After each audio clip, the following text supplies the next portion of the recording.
Na semana passada e ontem e na semana passada, eu comentei sobre alguns motivos que fazem com que eu não só trabalhe com a nutrigenômica, mas tenha esse projeto de poder expandir isso para que outras colegas possam aplicar esses conhecimentos no consultório. E aí eu comecei a listar, se vocês voltarem talvez no post de ontem, eu comecei a listar uma série de motivos, acho que deu quase uns 15 motivos. E aí eu queria vir aqui para poder comentar com vocês, explicar um pouco sobre o que eu penso. Eu quero saber o que vocês pensam, tá? O que é que passa aí também pela cabeça de vocês quando vocês escutam falar de nutrigenômica? Como é que vocês sentem? Vocês têm algum tipo de insegurança, algum tipo de dificuldade? Coloca aqui para mim, tá? Teve uma aluna nossa de uma turma passada que ela comentou nesse post, quando eu coloquei ele na sexta-feira, só a legenda, né? Eu coloquei uma foto minha só com a legenda, e aí ela falou assim: dentre tantos motivos, ainda tem tanta gente que duvida, né? E isso para mim eu até entendo, né? Vista a complexidade de tudo que a gente precisa estudar mais em relação à nutrigenômica, mas quanto mais eu vejo, e agora então no mestrado que eu tenho uma aula específica sobre obesidade nutrigenética relacionada a perfil metabólico, tantos estudos que a gente encontra hoje, inclusive estudos, ensaios clínicos controlados, randomizados, em que mostram evidências científicas sobre intervenções que são dirigidas, que são personalizadas conforme o perfil genético. E aí eu comentei esse comentário dela, eu falei, bom, quem ainda duvida, eu acredito que precisa estudar um pouco mais ou que não esteja estudando o suficiente, porque cada dia eu vejo essa ciência avançando cada vez mais rápido. E se você hoje está aqui e ainda não estudou nada, absolutamente nada sobre nutrigenômica, eu sugiro que você faça isso o quanto antes, porque isso é uma crescente dentro da nutrição. E aí eu já posso até passar para um desses pontos, que seria assim, as prescrições elas devem ser mais precisas. E quando a gente fala de prescrição dietética, a gente está falando de uma habilidade que é exclusiva do nutricionista.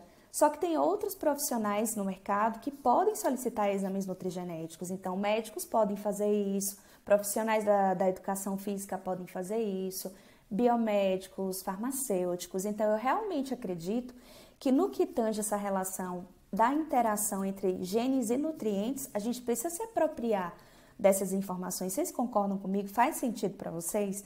Porque assim, se não formos nós, foi por isso que eu coloquei no final, a nutrição e as pessoas precisam da gente, né? Precisa do nutricionista como sendo um prescritor com base nessa alimentação mais dirigida ao perfil genético. E hoje já são conhecidos em torno de 6 mil genes que são sensíveis a nutrientes. Então, você não precisa se desesperar, querer saber tudo de uma vez só.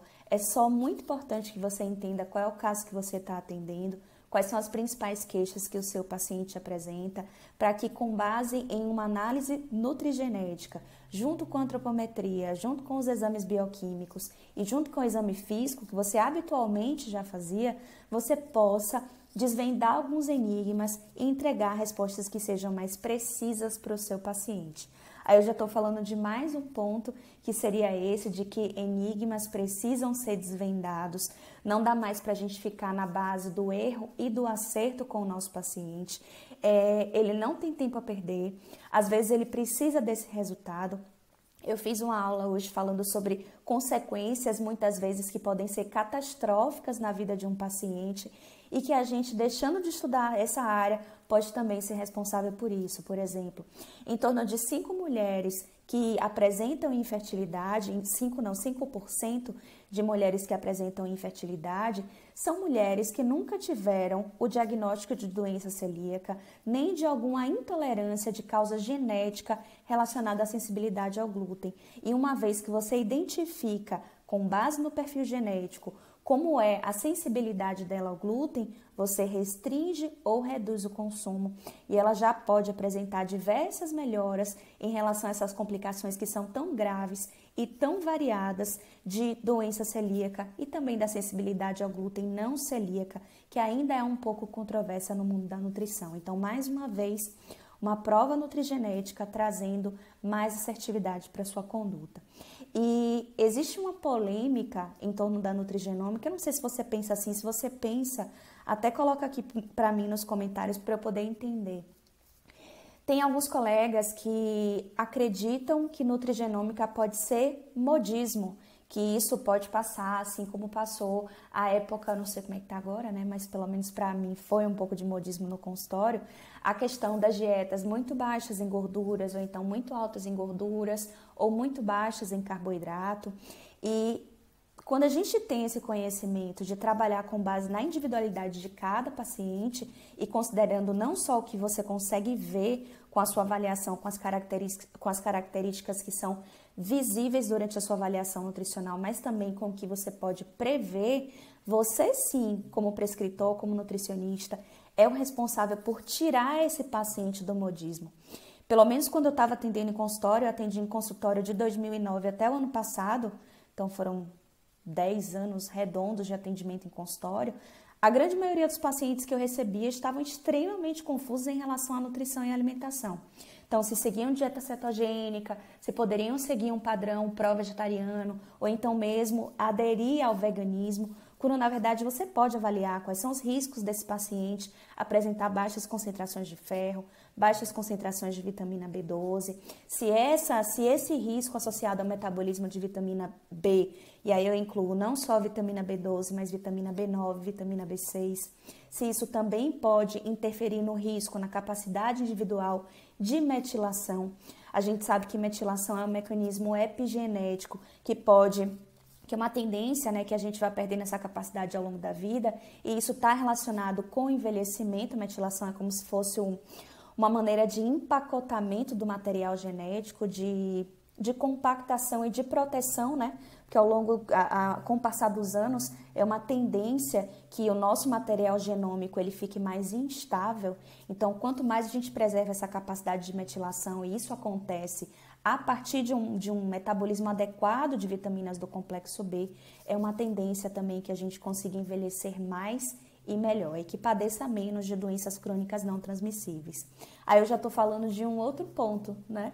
Que eu acredito muito que através da nutrição de precisão, e aí eu estou colocando todos os níveis da nutrição, né? Sendo uma nutrição personalizada, com base nas recomendações que você já conhece, da Organização Mundial de Saúde para a população em geral, né, com base em grupos populacionais e na faixa etária. No segundo nível da assistência, que é com base na individualização, né, com base nas características que você consegue ver. E também com a nutrição que é dirigida a variações genéticas que são mais raras ou então muito comuns, mais comuns até do que você pode imaginar. Polimorfismos genéticos são variações genéticas que podem acometer mais do que 1% da população.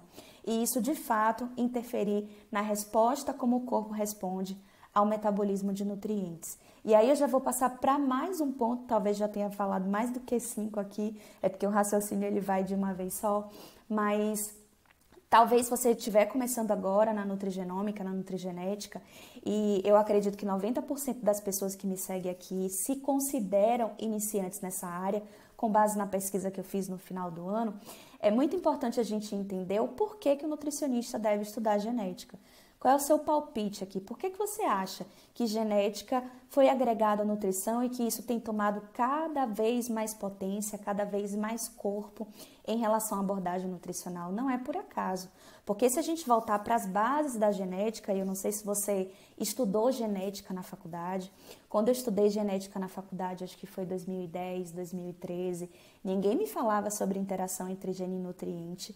O que eu aprendia na faculdade sobre genética era sobre cariótipo, sobre o número de cromossomos humanos, quais eram as diferenças entre os cromossomos sexuais, entre os outros somáticos. Então, isso daí ficou muito deficiente no meu aprendizado. E depois que eu comecei a escutar já profissional falando sobre nutrigenética, também não era tão claro para mim essa relação que existia entre gene e nutriente. E o fato, e se você é nutricionista, um futuro nutricionista, é muito importante que você tenha isso consolidado no seu raciocínio, que os genes são fragmentos do DNA, que eles possuem a receita para a produção de proteínas. De que proteínas que eu estou falando aqui?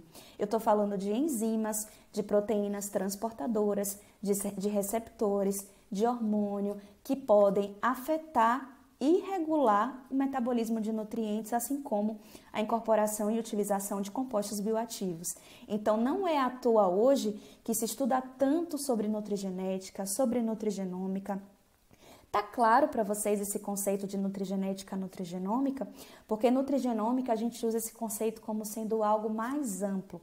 Por mais que a gente estude que a nutrigenômica é o impacto que os alimentos podem ter em relação à expressão gênica, só que ao mesmo tempo, nutrigenômica traz um conceito mais amplo, que inclui tanto a questão da constituição genética, também pode incluir a interação dos alimentos com o genoma bacteriano, né, com a microbiota intestinal, e aí a gente estaria falando da área da metagenômica.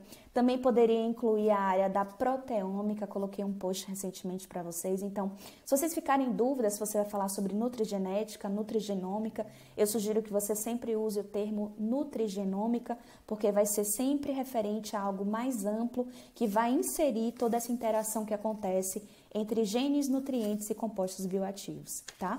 Recentemente, para não dizer ontem, eu gravei para vocês uma aula falando mais sobre isso, se você está começando na nutrigenômica ou se você já começou e ainda sente bastante insegurança nessa área, eu sugiro que você assista a essa aula, tá? Se você já está na minha lista de e-mails, você vai receber esse convite por e-mail. Se você ainda não está nessa lista, eu te convido a se inscrever. Aqui no link da bio, que é nutrigenomicadescomplicada.com.br, você consegue se inscrever na nossa lista de e-mail marketing e consegue baixar o material gratuito, que é o Guia Prático de Nutrigenômica, que eu te dou passo a passo para você começar nessa área. Aliás, só de você estar aqui comigo, eu acredito que você já está dando um passo muito importante. Se você já acompanha aqui nosso conteúdo, comenta, agrega. Eu realmente acredito que quem contribui é quem mais consegue utilizar esse conhecimento e crescer nessa área, tá? E aí a área da nutrigenética é quando você consegue compreender esses padrões de herança genética que acontecem ao longo de várias gerações como um mecanismo adaptativo, como que essa estrutura, como essa constituição, o próprio esqueleto do DNA pode afetar uma resposta a uma intervenção, tá bom? Então, acredito que esses conceitos, eles acabam sendo importantes também. Então, se você é iniciante, não tire isso da sua mente. É importante você saber diferenciar uma área da outra e por que que a nutrição e os genes se unem, né, de uma maneira tão perfeita, né? Isso daí eu acredito que genes, nutrientes, assim como bioquímica, né, que normalmente é o que a gente vê lá nas rotas bioquímicas, eles são um casamento perfeito quando a gente quer entender respostas individuais a uma determinada intervenção, tá bom? Então, hoje eu expliquei um pouco mais para você sobre a questão de que nutrigenômica não é um modismo, pelo contrário, ele pode tirar você dessas emboscadas, né, que estão relacionadas às modas sobre alimentação e nutrição. Pelo contrário, você pode ter mais assertividade. Eu falei sobre a importância de você desvendar alguns enigmas acerca do que o seu paciente apresenta, de fato, qual é o problema que ele tem, né? Por que ele apresenta esse colesterol alto? Agora mesmo a gente vai fazer o estudo de caso da turma do Nutrigenômica Descomplicada, turma 7. Eu passei aqui quase meia hora tentando entender através do mapa genético aqui do nosso paciente, cobaia, por que ela apresentava elevação nos níveis de colesterol total, tá? Ela achava que era genético, mas pelo mapa que a gente encontrou aqui não é bem assim, tá muito relacionado com o estilo de vida. Então você consegue desvendar, né, colar essas peças do quebra-cabeça. Eu falei um pouco sobre essa importância da gente conseguir aproximar a teoria da prática. Eu falei sobre a nutrigenômica como sendo presente e futuro da nutrição, isso é muito importante. Isso já acontece hoje, não deixe para depois, tá? Falei sobre esse link, né, entre gene como sendo um fragmento de DNA que tem essa receita para a produção de enzimas, receptores, hormônios, transportadores que regulam e que afetam o metabolismo de nutrientes. E eu falei também sobre a importância da dieta influenciando a expressão gênica. Depois de conversar aqui com vocês, eu falei quase sobre tudo que eu tinha pontuado nessa postagem. Eu vou ficando por aqui, que eu vou entrar em aula daqui a 33 minutos, não posso me atrasar. Uma ótima semana para vocês. Um beijo e uma boa noite. Tchau, tchau.